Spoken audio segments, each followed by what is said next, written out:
Paolo Avellino, ito ang sagot sa panawagan ng Janine fans na kumalas na kay Kim Chiu. Kahit may bagong relasyon na si Janine Gutierrez, tila hindi masaya ang kanyang mga tagahanga. Halos galawan lamang na Kim Chiu at Paolo Avellino ang sinusubaybayan ng mga ito. Sa post, isang ex-user nag-delete ng post ang yayabang at mawalang respeto ang mga Kim Pao. Akala mo naman sino mabagets ang mga idol nyo. At ni Paolo Avellino, kalas ka na habang maaga pa.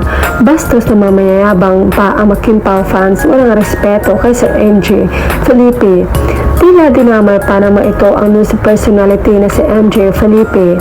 Kaya rumesbak naman ang tagahangan na Paolo Avellino at Kim Chiu. Ikaw ang sira, bigla ka na lang sumusulpot dito sa mga Kim Pao post.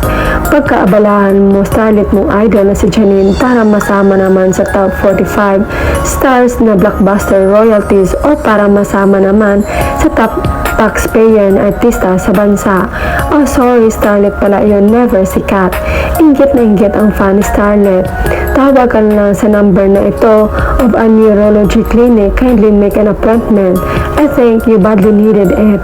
Kisa mag-post ka dito ng kung ano-anong kabaliwan. Wow, alam mo pala yung words na respeto pero di mo yan na-apply sa sarili mo. Move on na dahil focus ka na lang kay Echo.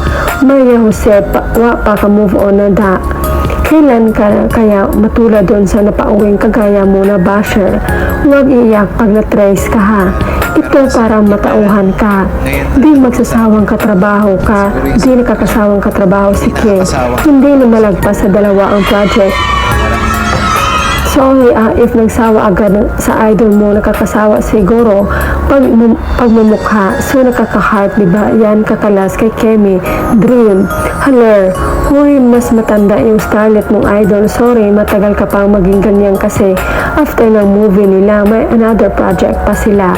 Tapos yung idol pa, simpitan na yung career hanggang supporting roles na project niya. Tayo din minsan kasi yung tubol mo pupunta sa utak mo.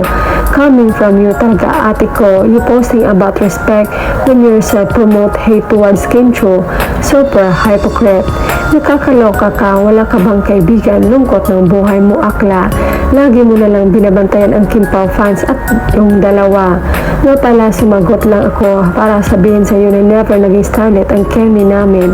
Paano limited lang ganaps ang kausap niya sa kabilang group, kaya dito siya tumatambay. Bagot nga naman siya, madumi lang talaga bibig at ikaw na yung 16. Kaya puro ka nigahan lang lumalabas. Starlet, para sa idol mo lang yan, never naka-experience ng blockbuster movie. If starlet ang isang A-lister, paano na lang ang isang Janine Gutierrez? Ano na, walang ambag sa network nila, napadpad ka na naman sa post ng Kim Pao fan. Inumin mo gamot mo, nalipasan ka na naman, naulol ka naman. Palibasa, wala ka na madilolo basta kasi dilolo mo na. Inumin mo gamot mo, yung Janine mo starlet, remember. Subalit tila walang pakisipaw sa managawa nila. Instead, todo pa rin ang flex ng sweetness nila ni Kim papuntang Los Angeles, California to grace sa Manila International Film Festival 2025. Makikita naman gaano ka-caring and supportive si Pao kay Kim habang nasa biyahe silang dalawa. Kahit nga hangin hindi makadaan sa gitna nila dahil sa sobrang dikit nila sa isa't isa. Nagpalit sila ng luggage kasi madaming luggage si Kim. The experience naman maging Kimberly Sue kahit isang araw lang. Literal na princess ang Kemi. Naging videographer din si Paolo. Chika ng netizens, grabe, supportive naman ito. Parang nag-CR lang naman si Kim. Nag-video siya nung pabalik na. Nung tinotolerate siya. At support mo lang ang ganda-gandahan at hilig ng jowa mo.